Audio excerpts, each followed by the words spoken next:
ভাংলা গ্রামে, যা পুরানো মিথ ও কিংবদন্তিতে পরিপূর্ণ ছিল, সেখানে বাস করত এক ছোট্ট মেয়ে, যার নাম ছিল এলারা।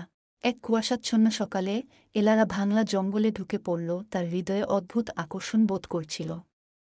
পরিচিত পথ থেকে অনেক দূরে চলে গেল সে, তার হৃদয় উত্তেজনায় ধাক্কা মারছিল। এলারা লক্ষ্য করল গাছের গোড়া থেকে অদ্ভুত এক আলো আসছে। পাতা সরিয়ে সে দেখল একটি ছোট্ট, সজ্জিত বাক্স। কাপা হাতে সে বাক্সটি খুলল এবং ভেতরে পেল একটি সিলভার চাবি। চাবির সাথে জুড়ে ছিল একটি নোট, যাতে লেখা ছিল, মন্ত্রমুগ্ধতা উন্মোচনের জন্য চাঁদের আলো অনুসরণ করো। এলারার হৃদয় উত্তেজনায় ভরে উঠল। সে সবসময় সেই রাতে পূর্ণ চাঁদের আলোয় এলারা আবার সেই খোলা জায়গায় ফিরে গেল। চাঁদের আলোতে এক গোপন পথের আবির্ভাব হল, যা তাকে জঙ্গলের গভীরে নিয়ে গেল।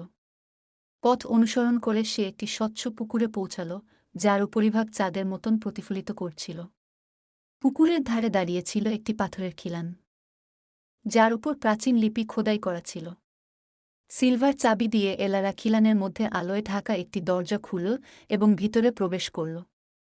অন্যদিকে এলারা নিজেকে এক বিস্ময়কর জগতে খুঁজে পেল। গাছগুলো বিশালাকার, তাদের পাতা রংবেরঙের ঝিলমিল করছিল।